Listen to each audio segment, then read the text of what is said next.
Hi everyone, welcome to education point. So हम यहाँ पे जो है क्लास 12 की एनसीईआरटी जो है हिस्ट्री की उसे कवर कर रहे हैं एंड उसका जो है पार्ट 1 हमने यहाँ पे कवर करना स्टार्ट किया था। Part 1 that is related to our ancient theme, right. तो एंशिएंट थीम के साथ रिलेटेड है ये एंड इसका फर्स्ट चैप्टर हम ऑलरेडी कंप्लीट कर चुके हैं and in our previous videos we had started the chapter number 2 जिसमें we were discussing about the mahajanapadas and the janapadas. तो हमने यहाँ पे देखा था कि जब एक तरह से जो इंडस वैली सिविलाइजेशन है वो डिक्लाइन हो जाती है, तो उसके डिक्लाइन होने के बाद में यहाँ पे जो है कई सारी नई स्टेट्स जो है वो यहाँ पे बननी स्टार्ट हो जाती हैं। उन्हीं स्टेट्स में से जो है उन्हें क्या बोला जाता है, उन्हें जो है जनपद से यहाँ पे बोला जाता है। जनपद क्या होते हैं? जिनकी जो है कोई एक फिक्स टेरिटरी जो होती है ना, वो यहाँ पे बननी स्टार्ट हो जाती है एंड जिसका यहाँ पे कोई एक रूलर बनना स्टार्ट हो जाता है, राइट। तो अब जो है इन्हीं जनपद में से जो है कुछ जनपद ऐसे थे जो कि बाद में जो है क्या कहलाते हैं, उन्हें जो है महाजनपद का जो है नाम दिया गया था। एंड ये टोटल जो है कितने थे? टोटल जो है 16 महाजनपद थे हमारे पास। तो ये चीजें हम यहाँ पे कवर कर चुके हैं एंड इन्हीं महाजनपद में से जो है एक जनपद ऐसा था जिसका नाम है मगध, राइट। एंड वो जो है एक बाद में जाके जो है वो बड़ी एम्पायर बन जाता है ऑल ओवर द इंडिया, हम बोल सकते हैं। हाउएवर पूरा इंडिया तो उसने अपने कंट्रोल में नहीं किया था, बट अप्रोक्सीमेटली जो है हम बोल सकते हैं कि सारा का सारा इंडिया जो है ना, जितनी भी इंपॉर्टेंट साइट्स होती हैं इंडिया के अलग अलग जगह पे, वहां पे उनका रूल हुआ करता था। तो उसके डिक्लाइन के बाद में जैसे कि मौर्यन एम्पायर जो थी, राइट, उनके डिक्लाइन के बाद में यहाँ पे जो है और भी कई सारी स्टेट्स आती हैं, उनके बारे में हमने यहाँ पे पढ़ना स्टार्ट किया था। तो अब हम यहाँ पे जो है ना बात करेंगे about the towns and the trade. तो यहाँ पे कुछ नए टाउन्स जो है वो भी धीरे धीरे इमर्ज हो रहे थे। तो जो व्यापार है वो किस तरह से यहाँ पे हुआ करता था उस समय की अगर हम बात करें, तो कंटिन्यू करते हैं फिर इस चैप्टर को। सो न्यू सिटीज, अब जो है ना यहाँ पे नई सिटीज जो है वो इमर्ज हो रही थी। So let us retrace our step back to the urban centres. तो अब हम दोबारा से अर्बन सेंटर्स के बारे में पढ़ेंगे जो कि 6th सेंचुरी BCE से जो है ना हमारे सब कॉन्टिनेंट के कई सारे पार्ट्स में इमर्ज होते हैं। तो हमने यहाँ पे ये भी देखा था कि ये जो सिटीज थी ना, ये जो अर्बन सेंटर्स थे, ये मोस्टली कौन से थे? जो कि महाजनपद की जो है कैपिटल्स थी, राइट। जो महाजनपद थे ना, टोटल यहाँ पे हमारे पास 16 महाजनपद थे। उन 16 महाजनपद की जो कैपिटल्स थी, राइट, ये जो सिटीज थी ना यहाँ पे कैपिटल सिटीज, ये जो है ज्यादा यहाँ पे राइज कर रही थी। इनके बारे में हम यहाँ पे बात करेंगे। So virtually all the major towns were located along the routes of the communication. तो हमने यहाँ पे ये भी देखा था कि जो इन महाजनपद के जो रूलर होते हैं वो कौन सी सिटी को जो है अपनी कैपिटल सिटी बनाते हैं, जो कि कम्युनिकेशन के तरीके से भी जो जहां से इंपॉर्टेंट राउट्स जो है वो निकलते हों, उसी सिटी को जो है वो अपनी कैपिटल सिटी बनाते थे। जैसे कि पाटलिपुत्र हो गया यहाँ पे, तो ये रिवर राउट के साथ जो है ये लोकेटेड था। यहाँ पे यहाँ से कई सारे रिवर राउट्स निकलते थे एंड उसके अलावा उज्जैनी हो गई, तो यहाँ से कई सारे लैंड राउट्स निकलते थे एंड उसके अलावा पुहार हो गया, ये जो है कोस्टल एरिया था एंड यहाँ से सी राउट्स जो है वो स्टार्ट होते हैं। तो जिसकी कोई इंपॉर्टेंस होती है ना, उन्हीं सिटीज को ये लोग क्या करते थे, अपनी जो है वो कैपिटल बनाया करते थे। उसके अलावा जो मथुरा जैसी जो सिटीज थी ना, ये भी काफी ज्यादा फेमस थी। तो ये किस चीज के लिए फेमस थी? ये एक बसलिंग सेंटर होता है commercial, cultural and political activity का, तो ये इस चीज के लिए फेमस थी। So now let's see about the urban population. तो अर्बन पॉपुलेशन की बात कर लेते हैं। यहाँ के जो इलाइट्स होते हैं ना, जो एक तरह से काफी रिच पर्सन होते हैं या फिर जो क्राफ्ट पर्सन है, उनके बारे में बात कर लेते हैं। तो जो किंग्स हैं एंड जो रूलिंग इलाइट्स है ना, वो तो फोर्टिफाइड सिटीज में रहते थे, जिन सिटीज को यहाँ पे फोर्टिफाई किया होता था। And however although it is difficult to conduct the extensive excavation at the most sites because people live in this areas even today and a wide range of artefacts have been recovered from them, right. तो यहाँ पे जो है ना, अगर हम बात करें इन सिटीज की, तो इन सिटीज में जो है ना अभी भी लोग रह रहे हैं। जैसे कि हड़प्पन सिटीज थी, वहां पे एक्सकेवेशंस करनी काफी इजी है, वहां पे उन चीजों को स्टडी करना काफी इजी है। बट यहाँ पे जो हड़प्पन सिटीज है ना, वहां पे अभी कोई भी सिटीज जो है वो अवेलेबल नहीं है। मोस्टली जो है ऐसी साइट्स हैं हड़प्पन सिविलाइजेशन की, यहाँ पे अभी सिटीज जो है या फिर जो पॉपुलेशन है वो नहीं रहती है। बट अगर हम बात करें जो दूसरी सिटीज की यहाँ पे पे इन स्टेट्स की बात करें, यहाँ पे मौर्यन एम्पायर हुआ करती थी, या फिर मथुरा की हम यहाँ पे बात करें, तो यहाँ पे जो है ना एक एक्सटेंसिव एक्सकेवेशन करने जो है काफी ज्यादा डिफिकल्ट है, क्योंकि लोग अब यहाँ पे रह रहे हैं। तो जहाँ पे जो है पॉपुलेशन होती है वहां पे खुदवाई करवानी काफी ज्यादा जो है वो मुश्किल होती है। हाउएवर इन लोगों को जो है ना कभी कभी कुछ ना कुछ आर्टिफैक्ट्स जो है धीरे धीरे मिलते ही रहते हैं, जैसे कि fine pottery bowls and dishes जो है वो इन्हें यहाँ पे मिलती रहती हैं जिन जगह पे ये रहते हैं। एंड ये जो बाउल्स एंड डिशेस होती है ना, इनकी जो फिनिश होती है काफी ज्यादा ग्लोसी होती है, जिसे हम नर्दन ब्लैक पॉलिश वेयर के नाम से जानते हैं। तो ये चीज भी आपको यहाँ पे याद रखनी है डेट एक तरह से जो नर्दन ब्लैक पॉलिश वेयर है ना, NBPW, इस तरह की पोट्री जो है मोस्टली कहाँ पे थी, ये जो है मौर्यन एम्पायर में हमें जो है देखने को मिलती थी। ओके, तो ये जो है नर्दन ब्लैक पॉलिश वेयर जो होती है काफी ग्लोसी फिनिश की एंड ब्लैक कलर की होती है पोइट्री। तो मोस्टली जो है इस तरह की पोइट्री को जो रिच लोग है वो यूज करते थे।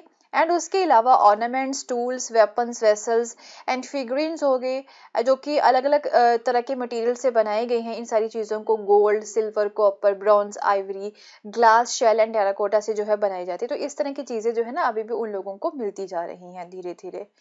So by the 2nd century BCE we find the short votive inscriptions। तो अगर हम बात करें यहाँ पे 2nd century BCE की, तो वहां से जो है ना इस सेंचुरी की कुछ हमें इंस्क्रिप्शन जो है ना इन सिटीज में मिली हैं।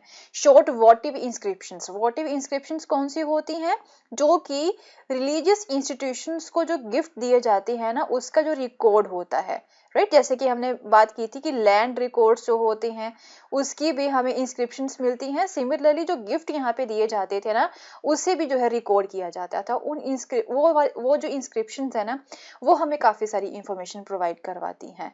सो इन इंस्क्रिप्शंस के ऊपर जो डोनर का नेम होता है एंड इवन जो है कभी कभी उसका जो ऑक्यूपेशन होता है ना डोनर का वो भी लिखा जाता था। So they tell us about people who lived in the towns. तो ये हमें जो है ना कई तरह के लोगों के बारे में बताते हैं कि किस तरह के लोग यहाँ पे रहा करते थे। जैसे वॉशिंग फोक हो के वीवर्स हो गए, scribes, carpenters, potters, goldsmiths, blacksmiths, officials, religious teachers and merchants and kings, right. इनके बारे में हमें बताती हैं ये सारी इंस्क्रिप्शंस। एंड कभी कभी गिल्ड्स एंड जो श्रेणीज होती है ना, गिल्ड्स एंड श्रेणीज क्या होती है, जो क्राफ्ट पर्सन होते हैं ना उनका जो ऑर्गेनाइजेशन होता है उन्हें गिल्ड बोल दिया जाता है, राइट।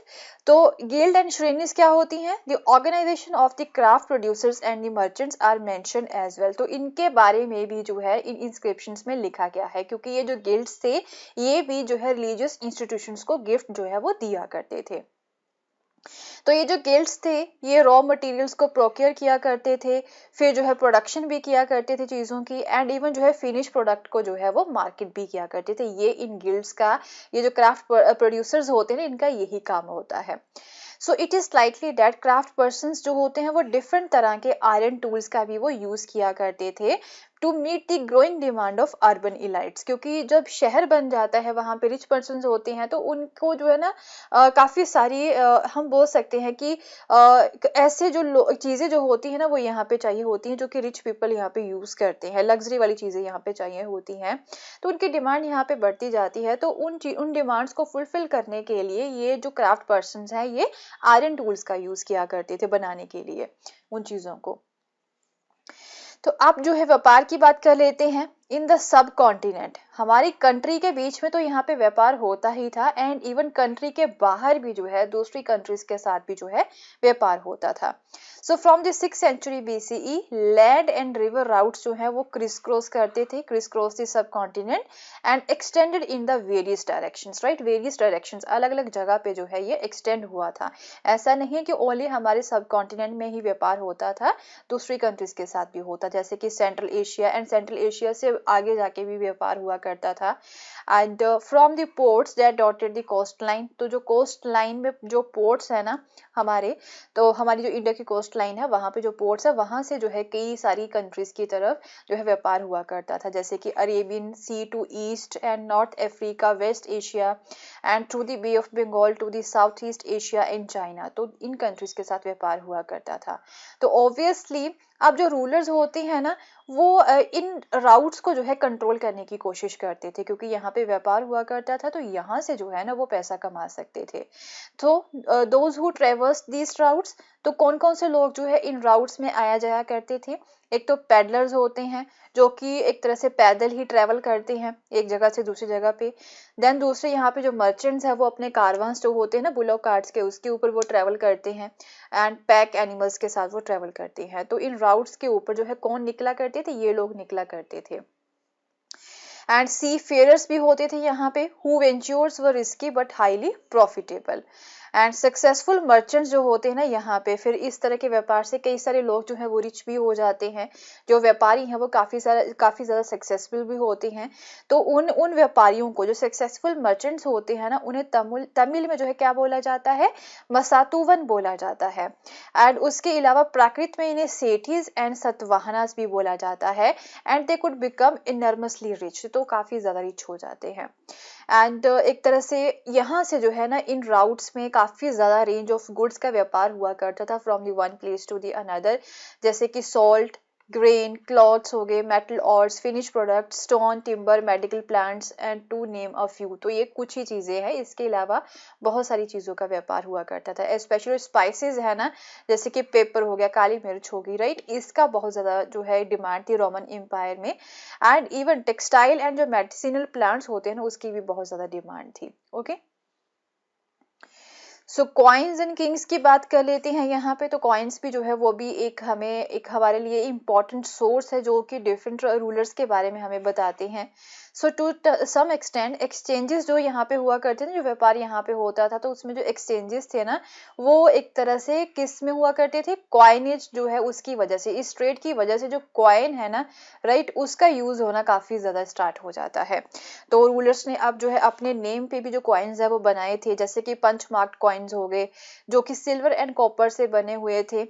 एंड ये सबसे पहले थे, ये अर्लीस्ट थे to be minted and used, right. Punch mark coins क्या होते हैं, एक मेटल होता है, मेटल के ऊपर जो है ना उसके जो रूलर का नेम वगैरह होता है, उसका जो छापा होता है वो यहाँ पे लगा दिया जाता है, पंच कर दिया जाता है, तो इसे पंचमार्क्स कॉइन बोला जाता है। तो एक तरह से पूरे सब कॉन्टिनेंट में इस तरह के जो है कई सारे कॉइन्स मिले हैं एक्सकेवेशंस में। एंड जो न्यूमिस्मेटिक्स होते हैं, न्यूमिस्मेटिक्स जो है ये कौन होते हैं, जो कि कॉइन्स की स्टडी करते हैं, राइट। ये क्वेश्चन भी पुट किया गया है यूपीएससी में एंड इवन जो है स्टेट पीएससी में भी जो है इसे पुट किया गया है इस क्वेश्चन को। तो न्यूमिस्मेटिक्स जो है ये कौन होते हैं, ये जो कि कॉइन्स की स्टडी करते हैं, राइट। तो ये जो है इन कॉइन्स को अच्छे से स्टडी कर रहे हैं। एंड इवन जो कमर्शियल नेटवर्क्स थे ना, वो इन कॉइन्स की स्टडी करके जो है अच्छे से रिकंस्ट्रक्ट करने की कोशिश भी कर रहे हैं। And even in punch mark coins के ऊपर जो सिंबल्स यहाँ पे लगवाए गए हैं ना, तो उन सिंबल्स को भी अच्छे से ये आइडेंटिफाई करने की कोशिश कर रहे हैं विद स्पेसिफिक रूलिंग डायनेस्टी, ये देखने के लिए कि कौन सी डायनेस्टी ने जो है इस पंचमार्क कॉइन्स को जो है स्टार्ट करवाया है। तो जैसे कि मौर्यस हो गए, तो उनका जो है यहाँ पे पंचमार्क कॉइन्स के ऊपर नेम वगैरह हमें देखने को मिल जाते हैं। एंड इवन रूलर्स के अलावा मर्चेंट्स, बैंकर्स एंड जो टाउन्स पीपल थे ना, वो भी कॉइन्स को इशू किया करते थे। So the first coin to bear the name and image of the ruler were issued by the Indo Greeks who establish control over the north western part of the subcontinent. तो सबसे पहला coin जो था ना यहाँ पे, जिसके ऊपर हमें रूलर के नेम्स एंड इमेजेस देखने को मिलते हैं, वो सबसे पहले जो है इंडो ग्रीक्स जो रूलर्स थे ना यहाँ पे नॉर्थ वेस्टर्न पार्ट जो है हमारे सब कॉन्टिनेंट का, उन रूलर्स ने जो है यहाँ पे इस तरह के कॉइन्स बनाए थे। उसके अलावा जो कुशानस थे, उन्होंने जो है गोल्ड कॉइन्स काफी ज्यादा बनाए थे। एंड ये जो गोल्ड कॉइन्स यहाँ पे बनाए गए थे ना कुशान्स के द्वारा, तो ये जो है ना उस समय में यहाँ पे दूसरी तरफ रोमन एम्पायर भी थी, तो उनके द्वारा जिस तरह के कॉइन्स बनाए गए थे ना, सिमिलरली ये वेट में उतने ही हैवी थे ये वाले coins. So, the widespread use of gold coins indicates the enormous value of transaction that were taking place. तो ये जो gold coins का यहाँ पे यूज किया जा रहा है ना, ये क्या चीज इंडिकेट करता है कि यहाँ पे जो है ना काफी ज्यादा ट्रांजेक्शन्स जो है वो होती रही होंगी। सो बिसाइड्स यहाँ पे रोमन कॉइन्स के जो होर्ड्स है ना, वो भी मिले हैं साउथ इंडिया में स्पेशली।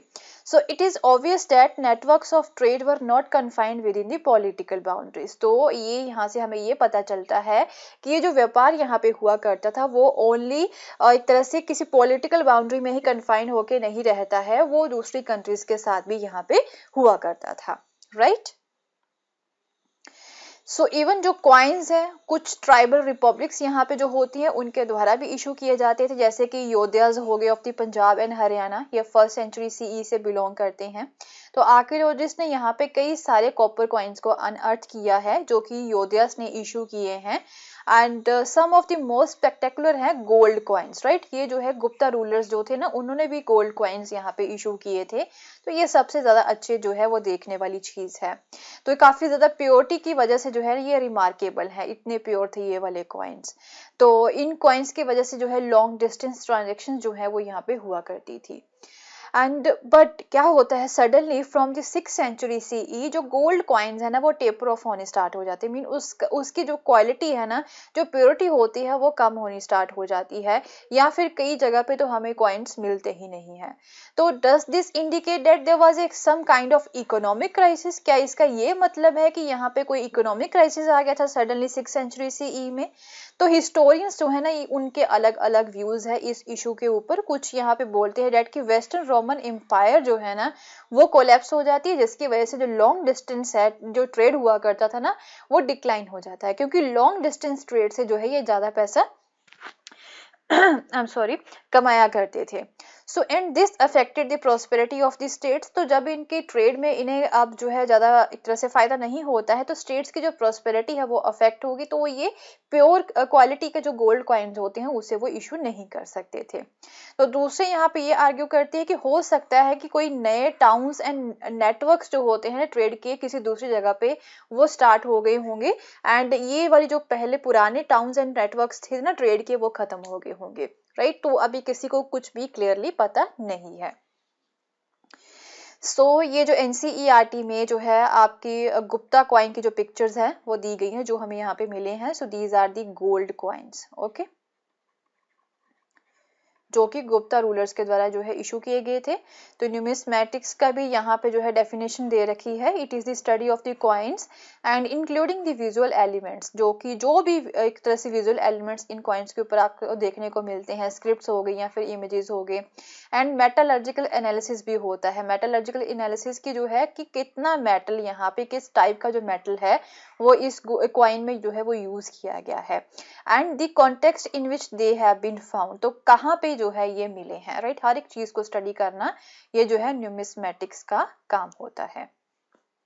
तो ये यहाँ पे जो है पंच मार्क्ड कॉइन्स है। तो आप यहाँ पे देख सकते हो ना, ये एक तरह से जो है कोई ना कोई सिंबल जो है वो पंच किए गए हैं इनके ऊपर। ये कॉपर कॉइन्स हैं तो इन्हें पंच किया गया है, राइट। तो इसी तरह से ये जो है योध्या कॉइन है जो कि एक तरह से नॉर्दर्न इंडिया में पंजाब एंड हरियाणा जो है ना, राइट, वहां पे जो है ये मिले हैं इस तरह के coins, right. So will continue with the same chapter in our next video. And अगर आपको मेरा कोर्स पसंद आया तो इसे शेयर करना ना भूलें। Thank you so much.